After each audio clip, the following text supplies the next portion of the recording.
고졸 출신이 감히. 그 모욕적인 말은 결국 DNA가 모든 것을 폭로하는 시작에 불과했습니다. 아무도 몰랐던 피의 비밀, 그리고 그 뒤에 숨겨진 충격적인 배신의 역사가 수면 위로 떠오르고 있었으니까요. 실험실 사고, 조작된 데이터, 그리고 죽은 줄로만 알았던 딸의 흔적, 병원장에 떨리는 손이 DNA 검사 결과를 건넸을 때 서연은 자신의 존재 자체가 거대한 복수의 시작임을 깨닫게 됩니다. 그리고 그녀를 뺨 때린 여자가 실은 어머니를 죽음으로 몰아넣은 장본인이라는 섬뜩한 진실 앞에서 서연의 복수는 이제 막 시작되고 있었습니다. 버스가 급정거하면서 서연의 몸이 앞으로 휘청였습니다. 아침부터 모든 것이 엉망이었죠. 알람이 울리지 않아 늦잠을 자는 바람에 준비할 시간이 부족했고 버스는 교통체증에 발이 묶였습니다. 다음 정류장은 세종 메디컬 센터입니다. 버스 안내방송이 흘러나오자 서연의 심장이 빠르게 뛰기 시작했습니다. 오늘은 그녀의 인생을 바꿀 수도 있는 중요한 날이었으니까요. 세종 메디컬 센터 연구원 면접일. 서연은 가방에서 거울을 꺼내 마지막으로 자신의 모습을 점검했습니다. 검은색 정장에 흰 블라우스. 할머니가 어젯밤 정성스레 다림질해 준 옷이었습니다. 머리카락 한 올이 삐져나와 있어서 급히 정돈했습니다. 할머니, 저 잘할 수 있겠죠? 마음속으로 중얼거리며 깊은 숨을 들이마셨습니다. 할머니는 서연의 전부였습니다. 어머니가 돌아가신 후 할머니와 지방 소도시에서 단둘이 살아왔으니까요. 넉넉하지 않은 형편에도 할머니는 서연의 공부를 끝까지 밀어주셨습니다. 대학은 가지 못했지만 독학으로 의학 연구 분야에 필요한 지식을 쌓았고 관련 자격증도 취득했습니다. 버스에서 내리자마자 시계를 확인했습니다. 10분 남았네요. 서연은 연구소 입구를 향해 서둘러 걸음을 옮겼습니다. 세종 메디컬 센터, 국내 최고의 의료 연구기관이라 불리는 이곳에서 일할 수 있다면 그건 정말 꿈 같은 일이었습니다. 연구소 입구에 도착하자 긴장이 더 심해졌습니다. 손바닥에 땀이 배어 나왔습니다. 딱 7분 남았네요. 다행히 늦지는 않을 것 같았습니다. 서연은 안도의 한숨을 내쉬며 유리문을 향해 걸어갔습니다. 그때였습니다. 아, 누군가와 세게 부딪혔습니다. 서연의 가방에서 서류들이 바닥에 흩어졌습니다. 죄송합니다. 제가 급하게 걸어서. 서연이 허겁지겁 사과하며 바닥에 떨어진 서류들을 주워 담았습니다. 하지만 부딪힌 여성의 표정이 심상치 않았습니다. 이게 무슨 무례한 행동이죠? 눈은 어디에 두고 다니는 거예요? 차가운 목소리에 서연은 고개를 들었습니다. 40대 중반으로 보이는 우아한 차림의 여성이 노려보고 있었습니다. 완벽한 메이크업과 고급스러운 옷차림에서 품위가 느껴졌습니다. 정말 죄송합니다. 제가 면접에 늦을까 봐 서두르다가. 면접이요? 당신이 여기 면접을 보러 왔다고요? 여성의 입꼬리가 비웃듯 올라갔습니다. 그녀는 서연을 위아래로 훑어보더니 코웃음을 쳤습니다. 세종 메디컬 센터는 최고의 인재들만 뽑는 곳이에요. 당신 같은 사람이 지원한다고 붙을 것 같아요?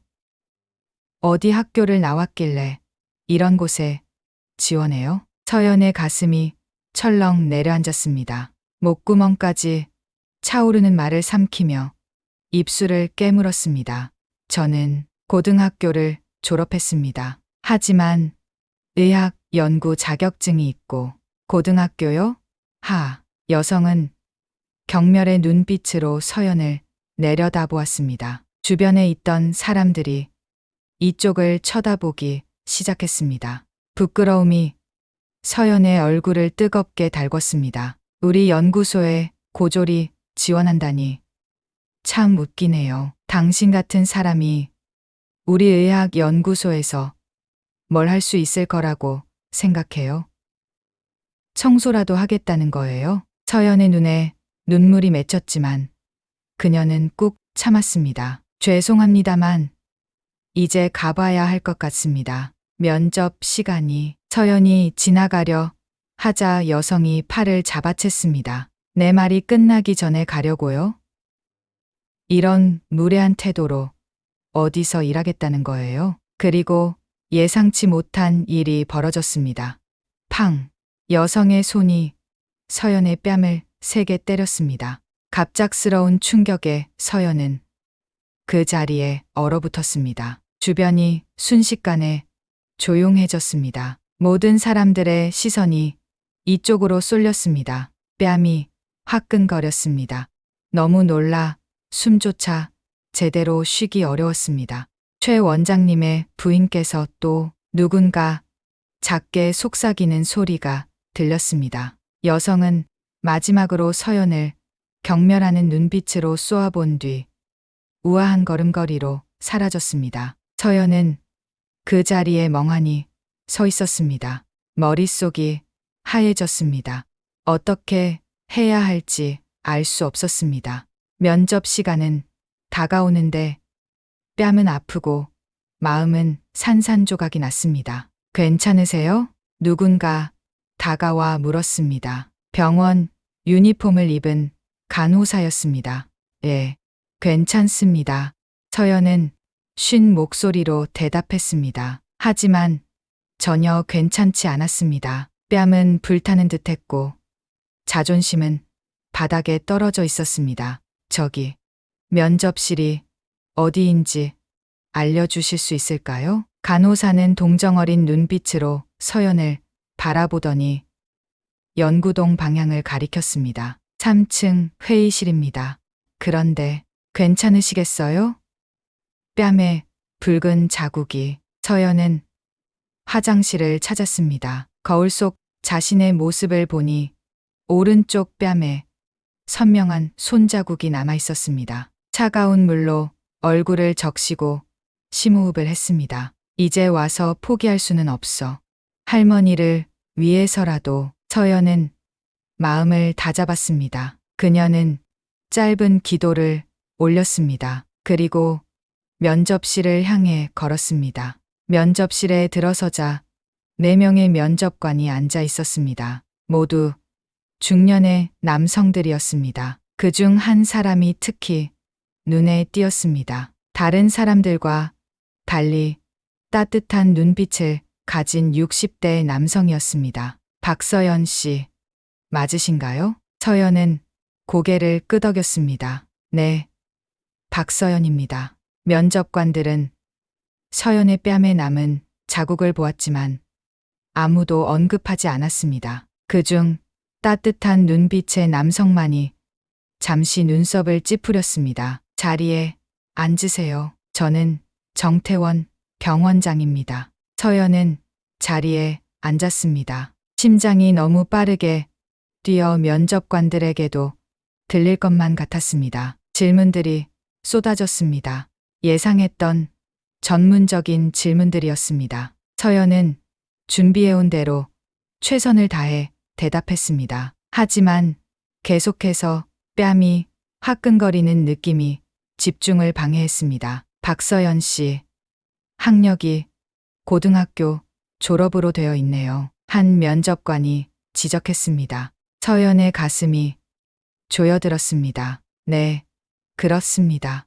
가정 형편상 대학에 진학하지 못했지만 독학으로 공부했고 관련 자격증도 취득했습니다. 고졸 학력으로 이런 곳에 지원하다니 자신감이 있으신 것 같네요. 비꼬는 듯한 말투였습니다. 서연은 입술을 꽉 깨물었습니다. 실력으로 인정받고 싶습니다. 제가 얼마나 열심히 준비했는지 기회가 된다면 보여드리고 싶습니다. 그때 정태원 병원장이 입을 열었습니다. 박서연 씨, 이력서에 라텍스 알레르기가 있다고 기재하셨는데 연구소 업무에 지장은 없을까요? 서연은 놀랐습니다. 병원장이 그런 세세한 부분까지 확인했다는 사실이. 네, 라텍스 알레르기가 있지만 나이트릴 장갑으로 대체할 수 있어 업무에는 지장이 없습니다. 병원장의 눈빛이 변했습니다. 뭔가를 깊이 생각하는 듯한 표정이었습니다. 알겠습니다. 면접은 여기까지입니다. 결과는 내일 알려드리겠습니다. 서연은 고개를 숙여 인사하고 면접실을 나왔습니다. 복도에서 심호흡을 했습니다. 최선을 다했지만 합격 가능성은 희박해 보였습니다. 특히 그 여성과의 불쾌한 만남 이후로는 더욱 그랬습니다. 다음 날 서연의 휴대폰이 울렸습니다. 안녕하세요, 박서연 씨. 세종 메디컬 센터 인사팀입니다. 축하드립니다. 연구원 자리에 합격하셨습니다. 서연은 귀를 의심했습니다. 정말인가요?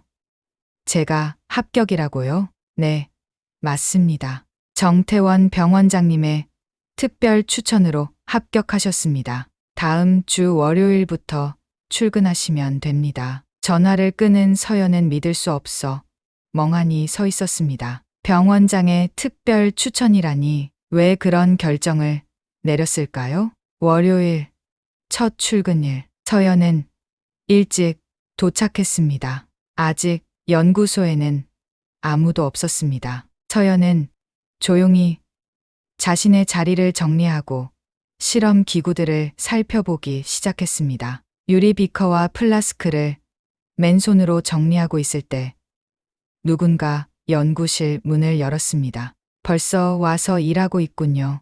정태원 병원장이었습니다. 서연은 급히 일어나 인사했습니다. 안녕하세요, 병원장님. 일찍 와서 환경을 익히고 있었습니다. 병원장은 서연이 맨손으로 유리 기구를 만지는 것을 주목했습니다. 장갑은 안 끼나요? 아, 네. 라텍스 알레르기가 있어서요. 나이트릴 장갑은 나중에 요청할 생각이었습니다. 병원장의 표정이 미묘하게 변했습니다. 뭔가 중요한 것을 확인한 듯한 눈빛이었습니다. 라텍스 알레르기, 그렇군요. 병원장은 잠시 생각에 잠긴 듯 했다가 다시 말을 이었습니다. 박서연 씨, 당신에게 특별한 임무를 맡기고 싶습니다. 내 직속 연구팀에서 일하게 될 겁니다. 서연은 놀라움을 감추지 못했습니다. 저에게요? 하지만 저는 신입인데 당신의 능력을 믿습니다. 그리고 특별한 이유가 있어요. 병원장의 눈빛에 서연은 이상한 느낌을 받았습니다. 그 눈빛 속에는 그리움, 슬픔, 그리고 희망이 뒤섞여 있었습니다. 네, 열심히 하겠습니다. 병원장은 미소를 지었습니다. 그리고 마치 오래된 친구를 대하듯 부드러운 목소리로 말했습니다. 당신이 이곳에서 잘 적응했으면 좋겠습니다. 서연 씨, 무슨 일이 있으면 언제든 내게 오세요. 병원장이 떠난 후 서연은 이상한 감정에 휩싸였습니다. 마치 오래전부터 알고 있던 사람을 다시 만난 듯한 느낌이었습니다. 하지만 그건 분명 착각일 테지요. 서연은 창문 너머로 보이는 서울의 아침 풍경을 바라보았습니다. 새로운 시작. 그녀는 알 수 없었습니다. 이 예상치 못한 만남이 그녀의 인생을 어떻게 바꿔놓을지를. 세종 메디컬 센터 연구동 3층. 아침마다 서연은 가장 먼저 출근했습니다. 다른 연구원들이 오기 전 조용한 시간이 좋았거든요. 오늘도 연구실 문을 열자 익숙한 소독약 냄새가 코끝을 찔렀습니다. 또 제일 먼저 왔네. 서연은 불을 켜고 자신의 작은 데스크로 향했습니다. 병원장님, 직속 연구팀에 배치된 지 일주일이 지났지만 아직도 믿기지 않았습니다. 고졸 출신이 이런 곳에서 일한다니요. 서연이 컴퓨터를 켜는데 연구실 문이 열렸습니다. 박서연 씨, 벌써 왔어요? 선임 연구원 윤민석이었습니다. 항상 단정한 흰 가운에 금태 안경을 쓴 40대 초반의 남성. 그는 표면적으로는 친절했지만 서연을 향한 차가운 시선을 숨기지 못했습니다. 네, 아침에 데이터 정리하는 게 좋아서요. 윤민석은 코웃음을 치며 자신의 책상으로 향했습니다. 그럼 이것도 정리해 보세요. 어제 들어온 신약 임상 자료예요. 오늘 오후까지 정리해서 제 책상에 올려놓으세요. 서연의 책상 위에 두꺼운 파일 더미를 탁 하고 내려놓았습니다. 서연은 파일의 양을 보고 속으로 한숨을 쉬었습니다. 보통 이런 분량은 이틀은 걸리는 작업이었습니다. 네, 알겠습니다. 윤민석은 어깨를 으쓱하고는 자리로 돌아갔습니다. 서연의 가슴이 답답하게 조여들었습니다. 처음에는 단순한 업무 지시라고 생각했지만 날이 갈수록 윤민석의 지시는 점점 더 과도해졌습니다. 오전 10시 연구소는 사람들로 북적이기 시작했습니다. 서연은 고개를 숙인 채 데이터 정리에 몰두했습니다. 그때 연구소 전체가 갑자기 조용해졌습니다. 여보, 오늘은 점심 같이 먹으러 왔어요. 서연의 등줄기로 한기가 내려갔습니다. 그 목소리는 첫날 그녀의 뺨을 때렸던 여성의 것이었습니다. 최지현, 윤민석의 아내이자 정태원 병원장의 아내 사이에서 태어난 딸이었죠. 서연은 고개를 더 숙였습니다. 눈에 띄지 않기를 바라면서 저기, 혹시 이 연구소의 새로운 얼굴이 바로 그 고졸 출신인가요? 최지연의 차가운 목소리가 서연의 등 뒤에서 들려왔습니다. 서연은 천천히 고개를 들었습니다. 최지연은 첫날보다 더 우아하고 차갑게 서연을 내려다보고 있었습니다. 안녕하세요. 박서연입니다. 서연이 억지로 미소를 지으며 인사했습니다. 아, 그래요. 병원장님이 특별히 뽑았다는 그 직원. 어떻게 그런 행운이 따랐는지 참 궁금하네요. 최지연의 말에는 뼈가 있었습니다. 서연의 가슴이 철렁 내려앉았습니다. 주변 연구원들이 모두 이쪽을 보고 있었습니다. 열심히 하겠습니다. 서연이 간신히 대답했습니다. 그래요? 그럼 이것도 해보세요. 최지연은 서연의 책상 위 파일들을 휘저었습니다. 정리해놓은 서류들이 바닥에 흩어졌습니다. 정리 잘한다면서요? 이것도 잘 정리해보세요. 서연의 눈에 눈물이 고였지만 그녀는 참았습니다. 최지연은 승리의 미소를 지으며 남편의 팔을 잡았습니다. 여보, 가요. 점심시간이에요. 그들이 나가자 연구소는 다시 소란스러워졌습니다. 하지만 아무도 서연을 도와주지 않았습니다. 그녀는 무릎을 꿇고 흩어진 서류들을 주었습니다. 손이 미세하게 떨리고 있었습니다. 괜찮아요? 서연이 고개를 들자 정태원 병원장이 서 있었습니다. 언제 들어왔는지 아무도 몰랐던 것 같았습니다. 네, 괜찮습니다. 제가 실수로. 병원장은 서연의 말을 자르며 무릎을 꿇고 함께 서류를 주었습니다. 왜 거짓말을 하죠?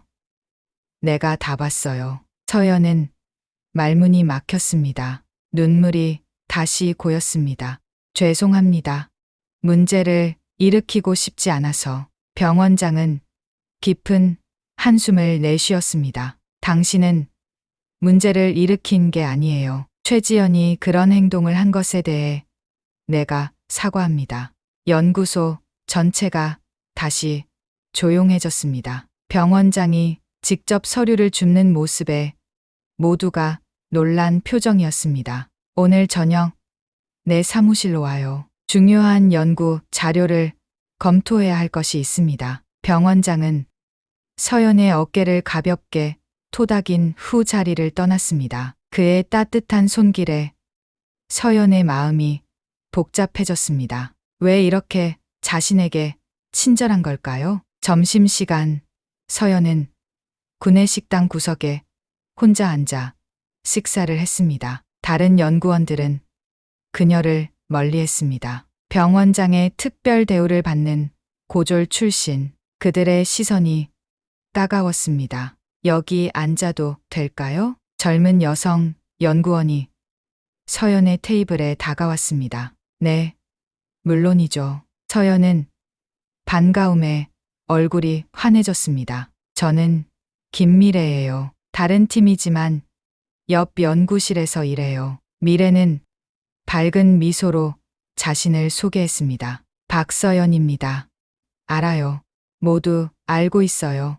병원장님이 직접 뽑은 연구원이라고요. 미래의 말에 서연은 불편한 표정을 지었습니다. 그게 저도 왜 그러신지 모르겠어요. 미래는 서연에게 몸을 기울이며 작은 목소리로 말했습니다. 소문이 있어요. 병원장님이 당신을 특별히 챙기는 이유에 대해서. 서연의 심장이 빠르게 뛰기 시작했습니다. 어떤 소문인데요? 30년 전 병원장님의 딸이 실험실 사고로 병원을 떠났대요. 그리고 그 딸이 당신의 어머니와 비슷한 나이였을 거라고. 서연은 숨이 막혔습니다. 병원장이 자신을 특별 대우하는 이유가 단순히 자신의 어머니와 비슷한 나이의 딸이 있었기 때문일까요? 그냥 소문일 뿐이에요. 너무 신경 쓰지 마세요. 미래는 서연의 표정을 보고 화제를 바꿨습니다. 저녁이 되자 서연은 병원장의 사무실로 향했습니다. 문을 두드리자 안에서 들어오세요라는 대답이 들렸습니다. 병원장의 사무실은 넓고 깔끔했습니다. 한쪽 벽면은 온통 의학 서적으로 가득했고 다른 한쪽에는 가족 사진이 놓여 있었습니다. 앉으세요, 서연 씨. 병원장은 친절하게 소파를 가리켰습니다. 그리고 커피를 2잔 내왔습니다. 오늘 최지연이 당신에게 한 행동 정말 미안합니다. 서연은 고개를 저었습니다. 괜찮습니다. 이해해요. 무엇을 이해한다는 겁니까? 병원장의 목소리가 갑자기 날카로워졌습니다. 다른 사람들이 제가 특별 대우를 받는다고 생각해서. 최지연 씨도 그래서 불편하신 것 같아요. 병원장은 깊은 한숨을 내쉬었습니다. 서연 씨, 당신에게 보여줄 것이 있어요. 병원장은 서랍에서 낡은 사진첩을 꺼냈습니다. 그리고 한 장의 사진을 서연에게 건넸습니다. 서연은 사진을 받아들고 숨이 멎는 것 같았습니다. 사진 속 여성은 서연의 어머니와 너무나 닮아 있었습니다. 아니, 어쩌면 서연 자신과도 닮았습니다. 이분이 누구신가요? 내 딸이에요. 박혜진. 서연의 손이 떨렸습니다.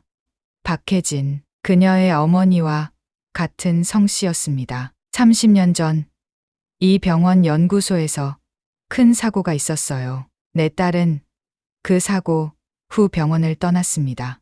그리고 병원장의 목소리가 흔들렸습니다. 그리고 몇 년 후 그녀가 세상을 떠났다는 소식을 들었어요. 침묵이 흘렀습니다.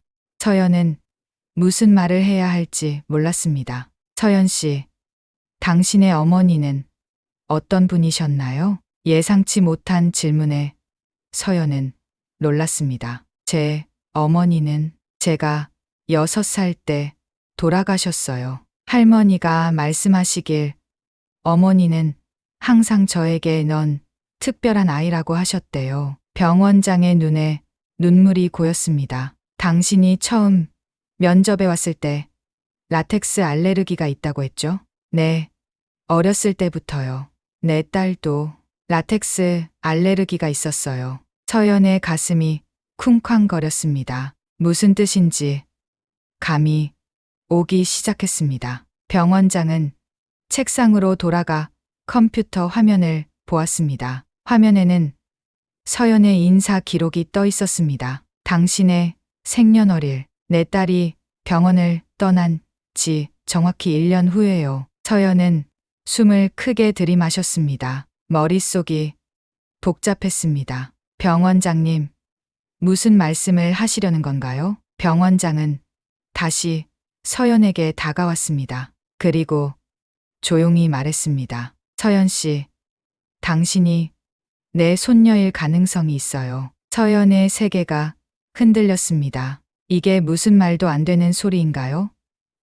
하지만 병원장의 진지한 눈빛에 서연은 말문이 막혔습니다. 확실히 하기 위해 당신의 DNA 샘플이 필요해요. 물론 동의한다면. 서연은 멍하니 고개를 끄덕였습니다. 병원장은 서연이 마신 커피잔을 조심스럽게 들어 면봉으로 샘플을 채취했습니다. 결과는 며칠 걸릴 거예요. 그때까지 아무에게도 말하지 말아요. 서연은 사무실을 나왔습니다. 발걸음이 무거웠습니다. 병원장이 정말 자신의 할아버지라고? 그건 어머니가 병원장의 딸이라는 뜻이 됩니다. 서연의 가슴이 아팠습니다. 어머니에 대해 알고 있던 것들이 모두 흔들리는 것 같았습니다. 다음 날 서연은 병원장에게 받은 특별 과제를 시작했습니다. 희귀 질환 환자들의 데이터를 분석하는 일이었습니다. 수많은 숫자와 기록들 사이에서 서연은 이상한 패턴을 발견했습니다. 이건 뭐지? 서연은 같은 약물을 복용한 환자들 사이에서 특이한 패턴을 찾아냈습니다. 다른 연구원들이 놓친 미묘한 상관관계였습니다. 서연은 열정적으로 데이터를 정리했습니다. 이 발견이 중요할지도 모른다는 직감이 들었습니다. 그녀는 알지 못했습니다. 자신의 이 능력이 병원장의 딸을 닮았다는 것을, 그리고 이 발견이 곧 그녀의 인생을 뒤바꿔 놓을 거라는 것도. 그날 밤 병원장은 혼자 사무실에 남아 오래된 사진들을 바라보았습니다. 그리고 속삭였습니다. 혜진아, 내 딸을 찾은 것 같구나. 내가 그렇게 사랑했던 딸. 눈물이 그의 뺨을 타고 흘러내렸습니다. 30년 동안의 그리움과 후회가 그의 가슴을 아프게 했습니다. 세종 메디컬 센터의 연례 학술 대회가 일주일 앞으로 다가왔습니다. 연구소는 마치 전쟁터처럼 바빴습니다. 연구원들은 밤낮 없이 자료를 정리하고 발표 자료를 준비했습니다. 서연도 예외는 아니었습니다. 박서연 씨, 이 신약 개발 자료 분석은 끝났나요? 윤민석이 서연의 책상 앞에 서서 물었습니다. 그의 목소리에는 여전히 차가움이 묻어 있었지만 예전보다는 조금 부드러워진 것 같았습니다. 아마도 병원장이 서연에게 특별한 관심을 보이는 것 때문일 겁니다. 네, 거의 다 끝났어요. 하지만 서연은 말을 멈추었습니다. 컴퓨터 화면에 띄워진 데이터를 다시 한번 살펴보았습니다. 뭔가 이상했습니다. 환자 반응 데이터에서 일관되지 않은 패턴이 보였거든요. 하지만 뭐요? 윤민석의 목소리가 짜증스러워졌습니다. 이 데이터에 오류가 있는 것 같아요. 3번 환자 그룹의 반응이 다른 그룹과 너무 다르게 나타납니다. 실험 조건이 달랐던 건 아닐까요? 윤민석의 표정이 굳어졌습니다. 그는 서연의 컴퓨터 화면을 잠시 들여다보더니 코웃음을 쳤습니다. 박서연 씨, 당신은 아직 경험이 부족해요. 이런 편차는 임상실험에서 흔히 발생하는 겁니다. 불필요한 의심은 그만두고 자료 정리나 빨리 끝내세요. 서연의 가슴이 답답해졌습니다. 그녀는 확신했습니다. 이 데이터에는 분명히 문제가 있었습니다. 하지만 윤민석은 들으려 하지 않았습니다. 알겠습니다. 서연은 억지로 미소를 지으며 대답했습니다. 윤민석이 자리를 떠난 후 그녀는 다시 데이터를 살펴보았습니다. 이상한 점이 또 눈에 띄었습니다. 3번 환자 그룹의 기록 담당자가 최지연이었습니다. 서연의 등줄기로 한 기가 흘렀습니다. 최지연이 기록한 데이터에 오류가 있다고 지적했다가는 또 어떤 모욕을 당할지 모릅니다. 하지만 이건 단순한 실수가 아니라 환자의 안전과 직결된 문제였습니다. 서연은 깊은 숨을 들이마셨습니다. 그리고 결심했습니다. 병원장에게 이 문제를 보고해야겠다고. 그날 저녁 서연이 병원장의 사무실로 향하던 중이었습니다. 갑자기 병원 내 방송이 울렸습니다. 긴급 상황입니다. 모든 의료진은 응급실로 모여주십시오. 반복합니다. 서연은 발걸음을 멈췄습니다. 병원 복도가 갑자기 분주해졌습니다. 의사들과 간호사들이 응급실 방향으로 달려갔습니다. 무슨 일이죠? 서연이 지나가는 간호사에게 물었습니다. 신약 임상실험 참가자 3명이 갑자기 심각한 부작용을 보이고 있어요. 생명이 위험한 상태예요. 서연의 심장이 빠르게 뛰기 시작했습니다. 신약 임상실험이라면 바로 그녀가 분석하던 그 데이터와 관련된 환자들입니다. 서연은 망설임 없이 응급실로 달려갔습니다. 응급실은 아수라장이었습니다. 의사들은 환자의 상태를 안정시키기 위해 필사적으로 노력하고 있었습니다. 병원장도 그곳에 있었습니다. 이 약물은 투여를 즉시 중단해야 합니다. 이 환자들은 모두 3번 그룹이에요. 한 의사가 외쳤습니다. 하지만 왜 3번 그룹만 이런 반응을 보이는 거죠? 다른 그룹은 문제가 없었어요. 또 다른 의사가 물었습니다. 서연은 그 순간 번뜩이는 아이디어가 떠올랐습니다. 그녀가 발견한 데이터 오류가 이 상황과 관련이 있을지도 모릅니다. 서연은 용기를 내어 앞으로 나섰습니다. 병원장님, 정태원 병원장이 놀란 표정으로 서연을 바라보았습니다. 서연 씨, 왜 여기 있죠? 제가 오늘 발견한 데이터 오류가 이 상황과 관련이 있을지도 모릅니다. 주변의 모든 시선이 서연에게 쏠렸습니다. 윤민석도 그곳에 있었고 그의 눈에는 분노가 가득했습니다. 무슨 소리 하는 거예요?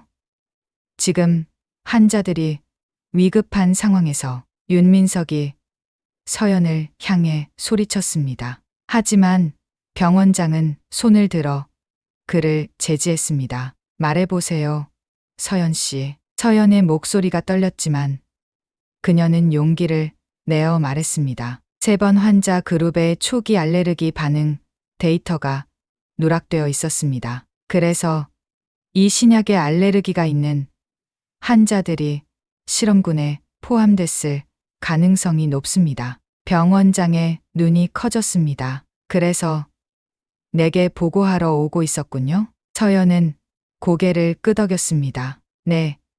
하지만 윤민석 선임연구원님이 문제없다고 하셔서. 윤민석의 얼굴이 창백해졌습니다. 즉시 모든 환자의 알레르기 이력을 확인하세요. 그리고 항히스타민제를 준비하세요. 병원장이 의료진에게 지시했습니다. 서연의 말대로였습니다. 3번 그룹 환자들 모두 비슷한 알레르기 이력이 있었고 이것이 초기 데이터에서 누락되어 있었습니다. 빠른 조치 덕분에 환자들의 상태는 점차 안정을 찾아갔습니다. 위기는 지나갔지만 이제 더 큰 문제가 남아 있었습니다. 누가 이런 중요한 데이터를 누락시켰는지. 최지연 씨가 이 환자 그룹의 초기 데이터를 담당했었죠. 병원장이 조용히 물었습니다. 윤민석의 얼굴이 굳어졌습니다. 그는 대답하지 않았습니다. 서연은 그 자리에서 빠져나왔습니다. 그녀의 가슴은 여전히 뛰고 있었습니다. 중요한 문제를 발견하여 환자들의 생명을 구했다는 안도감과 함께 최지연과의 갈등이 더 심해질 것이라는 두려움이 공존했습니다. 다음 날 병원은 여전히 어젯밤 사건의 여파로 술렁이고 있었습니다. 서연이 연구실에 들어서자 모든 시선이 그녀에게 쏠렸습니다. 하지만 이번에는 경멸이나 의심의 눈빛이 아니었습니다. 존경과 감사의 눈빛이었습니다. 박서연 씨, 병원장님이 찾으십니다. 한 직원이 가가와 말했습니다. 서연은 병원장 사무실로 향했습니다. 사무실에 들어서자 병원장은 서류를 보고 있었습니다. 앉으세요, 서연 씨. 서연이 자리에 앉자 병원장은 깊은 한숨을 내쉬었습니다. 어젯밤 일 정말 고맙습니다. 당신의 관찰력 덕분에 큰 사고를 막을 수 있었어요. 서연은 미소를 지었습니다. 제가 할 일을 했을 뿐입니다. 병원장은 서연의 눈을 바라보았습니다. 그의 눈에는 자부심이 가득했습니다. 당신은 정말 놀라운 능력을 가졌어요. 마치 혜진이를 보는 것 같습니다. 서연의 심장이 또다시 빠르게 뛰기 시작했습니다. 혜진, 그녀의 어머니일지도 모르는 사람. 그리고 DNA 결과가 나왔습니다. 병원장의 목소리가 떨렸습니다. 서연은 숨을 참았습니다. 이 순간이 그녀의 인생을 완전히 바꿔놓을 수도 있습니다. 하지만 그때 사무실 문이 갑자기 열렸습니다. 최지연이 들어왔습니다. 그녀의 얼굴은 분노로 일그러져 있었습니다. 아버지, 이게 무슨 소리예요? 제가 데이터를 조작했다고요? 최지연은 서연을 보자 더욱 화를 냈습니다. 당신이 이런 소문을 퍼뜨린 거죠? 당신 같은 고졸 출신이 감히. 병원장이 책상을 세게 쳤습니다. 지연, 그만. 병원장의 강한 목소리에 최지연은 입을 다물었습니다. 서연은 그 자리에서 얼어붙었습니다. 어제 일은 서연 씨 덕분에 환자들의 생명을 구했어. 그리고 데이터 오류는 분명히 내 담당이었어. 최지연의 얼굴이 하얗게 변했습니다. 실수였어요. 일부러 그런 게 아니라. 실수가 아니야. 내가 30년 전에도 같은 실수를 했었지. 병원장의 차가운 말에 최지연은 더 이상 말을 잇지 못했습니다. 서연은 그 자리에서 혼란스러웠습니다. 30년 전? 그때는 어머니가 이 병원에 있었을 때입니다. 지연, 나가줘. 나중에 따로 이야기하자. 최지연은 분노와 두려움이 뒤섞인 표정으로 사무실을 나갔습니다. 문이 닫히자 병원장은 다시 서연을 바라보았습니다. 죄송합니다. 원치 않는 장면을 보게 해서. 서연은 고개를 저었습니다. 괜찮습니다. 그런데 DNA 결과는요? 병원장은 깊은 숨을 들이마셨습니다. 그리고 서랍에서 봉투 하나를 꺼냈습니다. 결과는 명확합니다. 서연 씨, 당신은 내 손녀입니다. 서연의 세계가 멈춘 듯 했습니다. 귀에서 윙윙거리는 소리가 들렸습니다. 그녀의 눈에서 눈물이 흘러내렸습니다. 제가 병원장님의 손녀라고요? 그래요.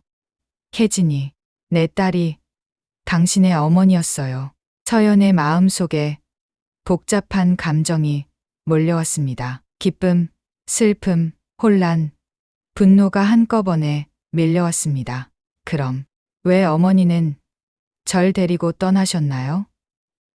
왜 절대 할아버지에 대해 말씀하지 않으셨죠? 병원장의 눈에도 눈물이 고였습니다. 그건 복잡한 이야기예요. 30년 전에 실험실 사고와 관련이 있습니다. 그리고 최지현과도. 병원장은 말을 잇지 못했습니다. 너무 많은 감정이 그를 압도했습니다. 오늘 학술대회가 끝나면 모든 것을 설명해 드리겠습니다. 당신이 알아야 할 진실이 있어요. 서연은 고개를 끄덕였습니다. 그녀의 가슴은 여전히 빠르게 뛰고 있었습니다. 30년간의 비밀이 드디어 밝혀지려 하고 있었습니다. 학술대회에서 당신이 발견한 데이터, 오류와 해결책을 발표했으면 합니다. 괜찮을까요? 서연은 잠시 망설였습니다. 최지연과의 갈등이 더 심해질 것이 뻔했습니다. 하지만 이제 물러설 수는 없었습니다. 네, 하겠습니다. 병원장은 따뜻한 미소를 지었습니다. 고마워요. 혜진이가 살아있다면 정말 자랑스러워했을 거예요. 서연은 사무실을 나왔습니다. 복도를 걸으며 그녀는 자신의 인생이 완전히 바뀌었다는 것을 실감했습니다. 그녀는 이제 고아가 아니었습니다. 그녀에게는 할아버지가 있었고 어머니의 과거가 있었고 밝혀야 할 진실이 있었습니다. 학술대회가 시작됐습니다. 서연은 발표를 위해 무대 뒤에서 기다리고 있었습니다. 그녀의 손은 떨리고 있었습니다. 이것은 단순한 발표가 아니었습니다. 이것은 그녀가 자신의 능력을 증명하고 어머니의 명예를 회복시킬 기회였습니다. 다음은 박서연 연구원의 발표입니다. 신약 개발 과정에서의 데이터, 오류 발견과 해결책에 대해 발표해 주시겠습니다. 서연은 깊은 숨을 들이마셨습니다. 그리고 무대로 걸어나갔습니다. 관중석에서 최지연이 차가운 눈빛으로 그녀를 노려보고 있었습니다. 하지만 그녀는 더 이상 두렵지 않았습니다. 이제 그녀는 자신이 누구인지 알았습니다. 안녕하십니까? 박서연입니다. 그녀의 목소리는 떨리지 않았습니다. 그녀는 이제 자신의 길을 찾았습니다. 학술대회가 끝난 후 세종 메디컬 센터는 평소보다 조용했습니다. 서연의 발표는 큰 반향을 일으켰고 모든 사람들이 그녀에 대해 수군거렸습니다. 서연은 이런 관심이 불편했지만 더 큰 불안감은 병원장과의 약속 때문이었습니다. 오후 6시 서연은 병원장 사무실 앞에 서 있었습니다. 문을 두드리기 전 그녀의 심장은 마구 뛰고 있었습니다. 그녀의 인생을 완전히 바꿔놓을 진실이 문 너머에 있었으니까요. 들어오세요. 병원장의 목소리가 들렸습니다. 서연은 깊은 숨을 들이마시고 문을 열었습니다. 사무실은 따뜻한 조명으로 밝혀져 있었습니다. 병원장은 창가에 서서 바깥을 바라보고 있었습니다. 그는 서연을 보자 미소를 지었지만 눈빛에는 슬픔이 깃들어 있었습니다. 앉으세요, 서연 씨. 서연은 소파에 앉았습니다. 테이블 위에는 오래된 사진첩과 낡은 일기장이 놓여 있었습니다. 오늘 당신에게 모든 진실을 말하려고 합니다. 병원장은 서연 맞은편에 앉았습니다. 그의 목소리가 떨렸습니다.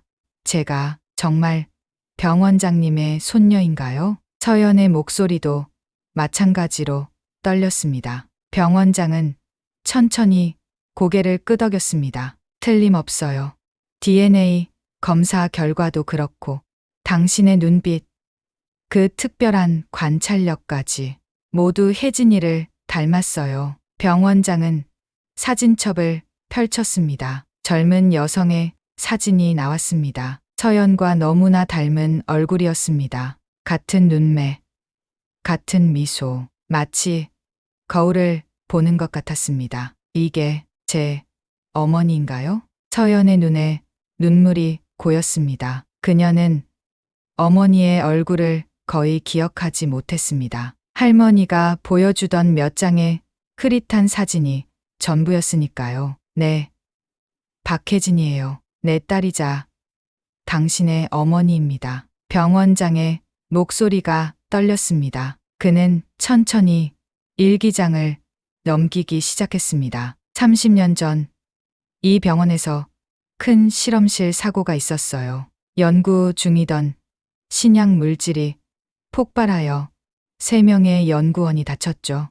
그중 1명이 혜진이었어요. 서연은 숨을 죽이고 들었습니다. 당시 연구팀장은 최지연의 아버지였어요. 그리고 최지연은 연구 보조원이었죠. 사고 당일 최지연이 실험 데이터를 조작했어요. 안전 지침을 무시하고 실험을 진행했던 거죠. 서연의 가슴이 조여들었습니다. 바로 어제 있었던 일과 너무나 비슷한 상황이었습니다. 하지만 혜진이가 그 책임을 뒤집었었어요. 최지연의 아버지가 당시 병원에서 매우 중요한 위치에 있었고 혜진이는 최지연을 친구로 생각했었거든요. 병원장의 눈에서 눈물이 흘러내렸습니다. 서연도 눈물을 참을 수 없었습니다. 혜진이는 병원을 떠났고 얼마 후 당신의 아버지를 만나 결혼했어요. 그리고 당신이 태어났죠.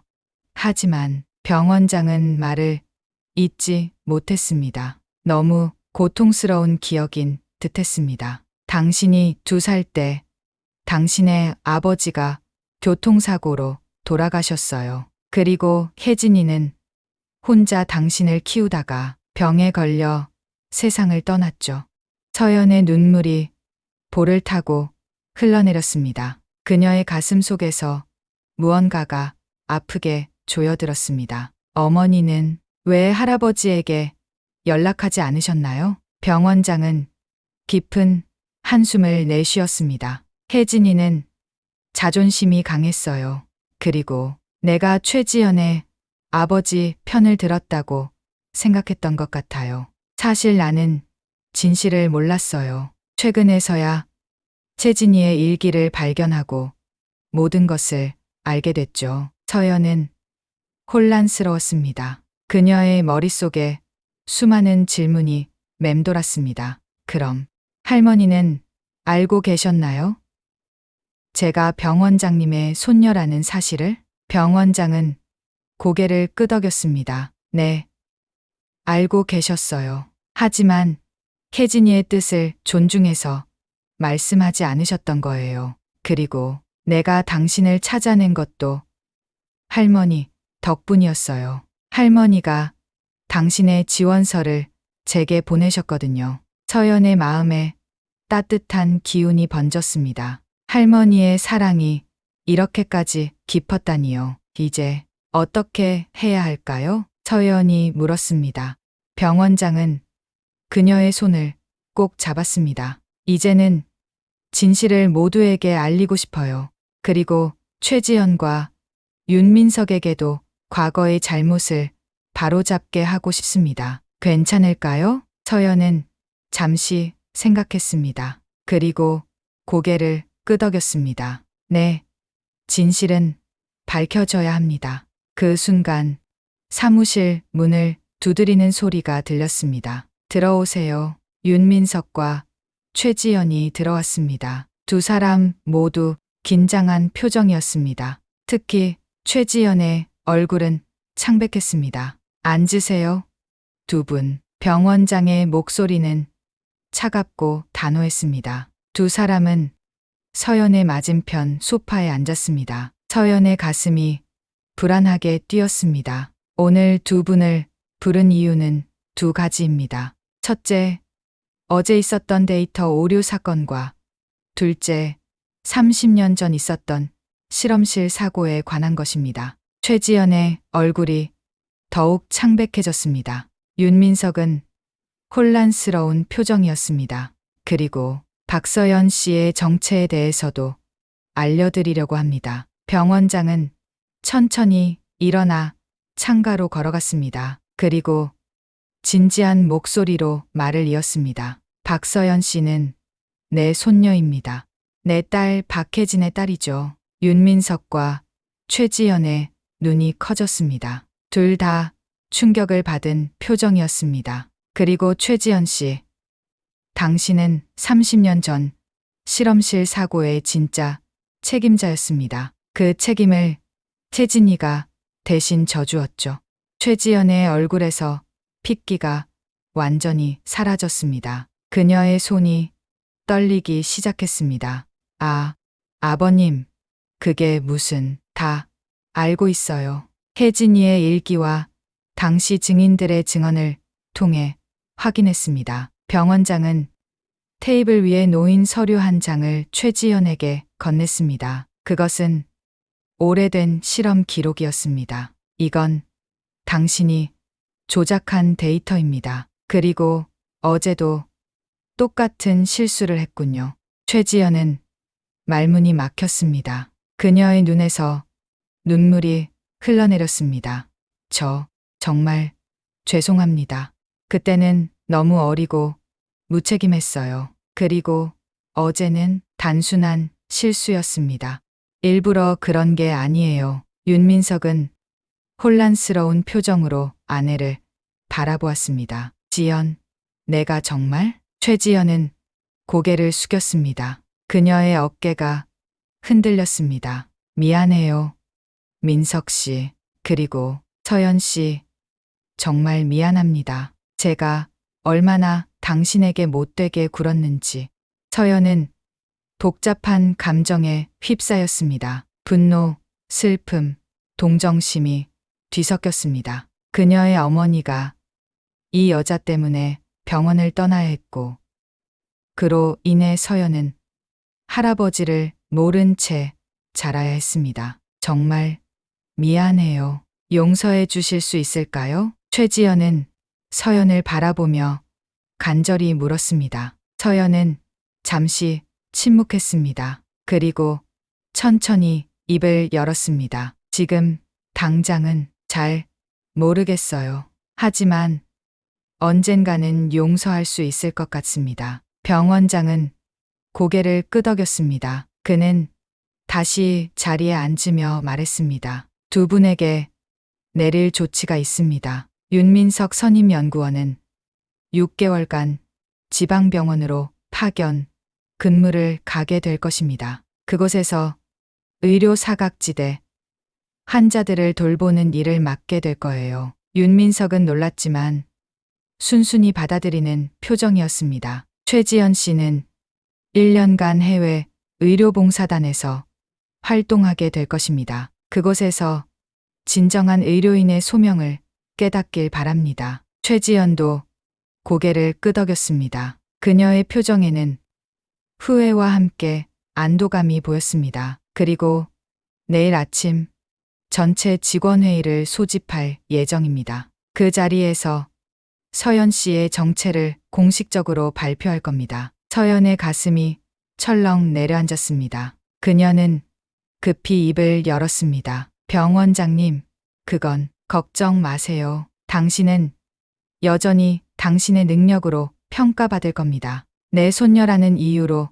특별 대우를 받지 않을 거예요. 그저 모두가 진실을 알아야 한다고 생각할 뿐입니다. 서연은 안도의 한숨을 내쉬었습니다. 하지만 여전히 불안했습니다. 윤민석과 최지연이 사무실을 나간 후 서연은 병원장과 단둘이 남았습니다. 정말 괜찮을까요?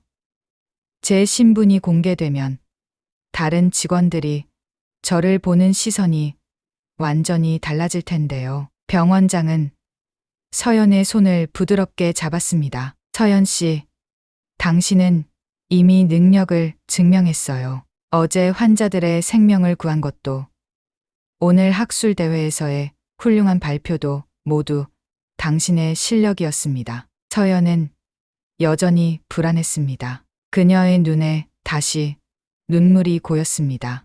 저는 그저 박서연으로 인정받고 싶었어요.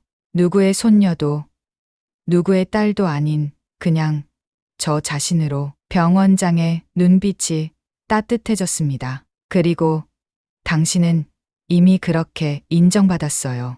앞으로도 마찬가지일 겁니다. 약속할게요. 그는 서연을 부드럽게 안아주었습니다. 30년 만에 처음으로 할아버지의 품에 안긴 서연의 눈에서 눈물이 흘러내렸습니다. 어머니가 많이 보고 싶어요. 서연의 목소리가 떨렸습니다. 병원장도 눈물을 참지 못했습니다. 나도 혜진이가 많이 보고 싶어요. 하지만 이제 당신이 있어 다행이에요. 두 사람은 오랫동안 그렇게 서로를 안고 있었습니다. 30년의 시간을 뛰어넘어 마침내 하나가 된 가족이었습니다. 그날 밤 서연은 병원장이 건네준 어머니의 일기장을 읽었습니다. 그 속에는 어머니의 꿈, 희망, 사랑이 담겨 있었습니다. 그리고 서연을 향한 무한한 사랑도. 서연은 결심했습니다. 이제 그녀는 어머니의 꿈을 이어받아 훌륭한 연구자가 될 것입니다. 그리고 언젠가는 최지연도 진심으로 용서할 수 있는 날이 오기를 바랐습니다. 서연의 마음속에 새로운 희망이 싹 텄습니다. 그녀는 이제 홀로가 아니었으니까요. 세종 메디컬 센터의 벚꽃이 활짝 피었습니다. 3개월이 흘렀습니다.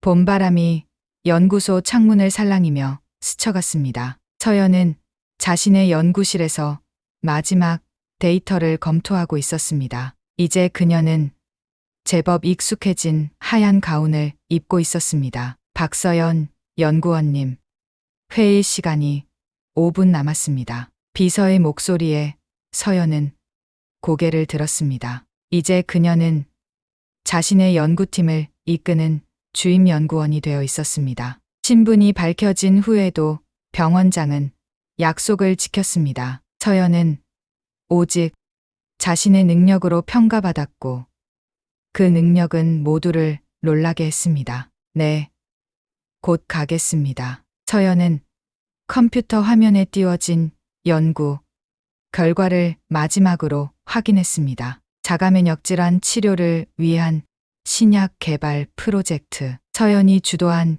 이 연구는 의료계에서 큰 주목을 받고 있었습니다. 회의실로 향하는 복도에서 서연은 병원 곳곳에 걸린 포스터를 바라보았습니다. 세종 메디컬 센터 의학 심포지엄 주제 자가면역 질환의 새로운 치료법. 그녀의 이름이 주 발표자로 크게 적혀 있었습니다. 가슴이 벅차올랐습니다. 3개월 전만 해도 상상할 수 없었던 일이었습니다. 서연은 깊은 숨을 들이마셨습니다. 어머니가 보고 계신다면 얼마나 자랑스러워 하실까요? 회의실 문을 열자 모든 시선이 서연에게 집중되었습니다. 병원장이 미소를 지으며 그녀를 맞이했습니다. 이제 그는 단순한 상사가 아닌 그녀의 할아버지였습니다. 하지만 병원에서는 여전히 공적인 관계를 유지했습니다. 박서연